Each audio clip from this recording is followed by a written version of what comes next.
Assalamualaikum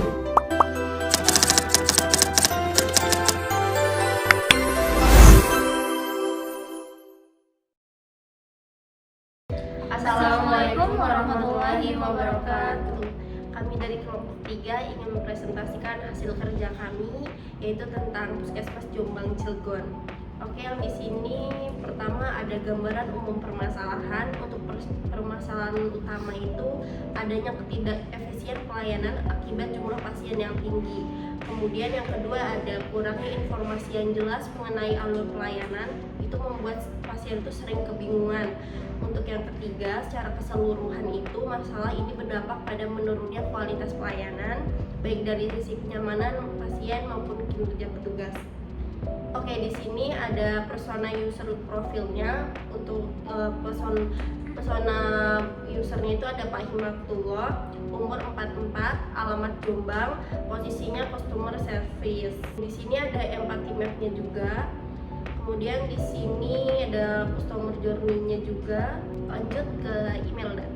Oke, selanjutnya di sini ada user profile juga dari Ibu Rati, umurnya 34 tahun, alamatnya di Jombang dan posisinya sebagai pasien.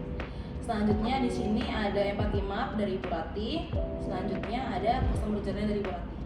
Selanjutnya yang ketiga ada persona user profile dari Ibu Sila, umurnya 25 tahun, alamatnya Jombang, posisinya pasien. Selanjutnya di sini ada empathy map Ibu Sila, dan yang terakhir ada customer journey dari Ibu Sila juga. Selanjutnya ada baca kenal Ira. Oke, selanjutnya di sini ada Just to be done.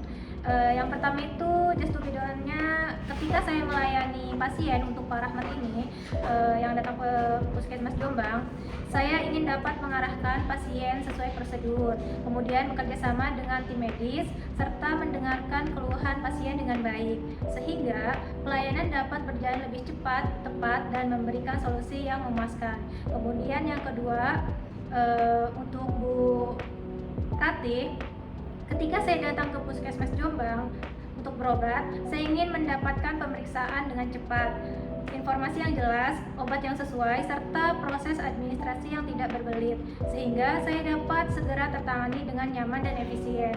Kemudian yang terakhir untuk Kemudian yang terakhir untuk Ibu Sila, just to be done-nya yaitu ketika saya melakukan kontrol kehamilan, saya ingin mendapatkan pemeriksaan secara rutin, kemudian mendapatkan hasil USG yang jelas, vitamin yang sesuai, serta buku KIA sebagai panduan kehamilan, sehingga saya dapat memastikan kondisi kehamilan tetap sehat dan bisa selalu memastikan kondisi kehamilan dengan baik. Oke, selanjutnya ada bagian clustering. Clustering yang pertama di mana itu membahas tentang efisiensi pelayanan dan sistemnya. Yang pertama itu ada antrian panjang dan waktu yang lama. Kemudian yang kedua ada prosedur membingungkan. Ketiga ada administrasi memakan waktu. Keempat, pembagian nomor antrian belum optimal secara offline maupun online. Kemudian yang terakhir, sistem belum terintegrasi dengan baik. Untuk klaster keduanya yaitu tentang kualitas pelayanan dan SDM-nya. Yang pertama ada petugas kewalahan karena pasien membludak. Kedua, jumlah tenaga medis terbatas, komunikasi kurang jelas atau harus berulang kali. Kemudian ada pelayanan belum maksimal dan staf kadang kurang tanggap. Dan yang terakhir ada klaster ketiga, di mana membahas tentang fasilitas dan informasi kesehatan. Yang pertama, ruang tunggu penuh dan kurang nyaman, parkiran tidak tertata, fasilitas ibu hamil kurang memadai, tidak tersedia USG di puskesmas, dan yang terakhir informasi layanan dan prosedur kurang transparan. Selanjutnya di sini ada insight dari pasien. Jadi pasien sebenarnya nggak cuma ingin sembuh, tapi juga ingin proses berobat yang jelas dan nggak bikin stres. Terus banyaknya pasien merasa bingung dengan alur pelayanan dan harus menunggu lama, sehingga pengalaman berobat jadi melelahkan dan penuh ketidakpastian. Selanjutnya ada POV dari pasien. Pasien puskesmas itu membutuhkan pelayanan yang cepat, jelas, dan mudah dipahami karena mereka sering merasa bingung dengan alur pelayanan dan kelelahan akibat waktu tunggu yang lama. Selanjutnya ada problem statement. Yang pertama, pasien puskesmas Jombang menghadapi waktu tunggu yang lama dan alur pelayanan yang kurang jelas sehingga proses berobat tidak berjalan secara lancar dan menyulitkan pasien dalam mendapatkan pelayanan yang dibutuhkan. Yang kedua, pasien mengalami kesulitan dalam memahami prosedur pelayanan serta keterbatasan fasilitas yang tersedia, sehingga pelayanan yang diterima belum sepenuhnya memenuhi kebutuhan pasien selama proses berobat.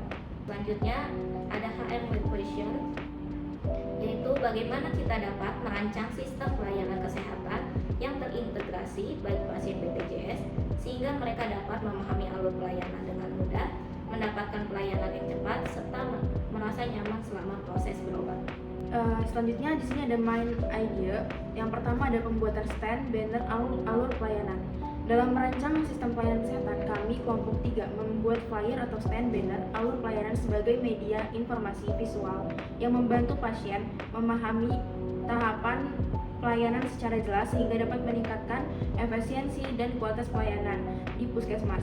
Stand banner ini berukuran tinggi 180 cm dan lebar 80 cm yang akan diletakkan di samping loket antrian atau pintu masuknya. Oke, selanjutnya di sini ada tujuannya itu untuk memberikan informasi yang jelas kepada pasien supaya pasien mengetahui tahapan pelayanan dari awal hingga selesai.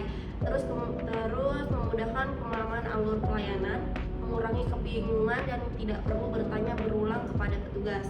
Kemudian di sini ada meningkatkan efisiensi pelayanan, proses pelayanan menjadi lebih cepat dan teratur. Selanjutnya untuk manfaatnya, lebih mudah memahami alur pelayanan, mengurangi rasa bingung dan cemas, serta mendapatkan pelayanan lebih cepat. Selanjutnya di sini ada prototype stand banner kita dengan judul alur pelayanan pasien umum dan BPJS di Puskesmas Jombang. Di situ ada 7 tahapan dan di bawahnya ada jenis layanan, jadwal dan info sama pengaduan dan saran. Tingginya 180 cm dan lebarnya 80 cm. Selanjutnya di sini ada berupa test card-nya. Di test card ini seperti di prototype sebelumnya, kita membuat pengadaan stand banner yaitu berupa alur pelayanan. Di sini ada beberapa tahap, yaitu yang pertama ada tahap 1 hipotesis, yang dimana di sini kita berpendapat bahwa informasi alur layanan yang ditampilkan secara visual dapat membantu pasien mengenali proses pelayanan secara jelas, cepat dan mandiri. Kemudian di tahap kedua itu ada tes, di mana ini untuk memastikan kita akan menyediakan media informasi visual berupa alur pelayanan pada loket pendaftaran dan mengarahkan pasien untuk mengikuti alur yang telah ditetapkan secara mandiri dengan bantuan petugas seminimal mungkin. Kemudian yang ketiga ada metrik. Di sini mengukur jumlah pasien yang bertanya mengenai alur layanan dan arah loket tujuan. Jumlah pasien yang salah mengikuti prosedur serta waktu yang dibutuhkan untuk menemukan loket yang dituju. Kemudian yang terakhir ada kriteria. Kriteria ini pendapat kita itu benar jika terjadi pengurangan jumlah pasien yang memerlukan informasi terkait alur pelayanan karena pasien dapat memahami dan mengikuti alur layanan secara mandiri. Oke, baik, terima kasih. Mungkin itu saja presentasi dari kelompok kami. Kurang lebihnya mohon maaf. Terima kasih.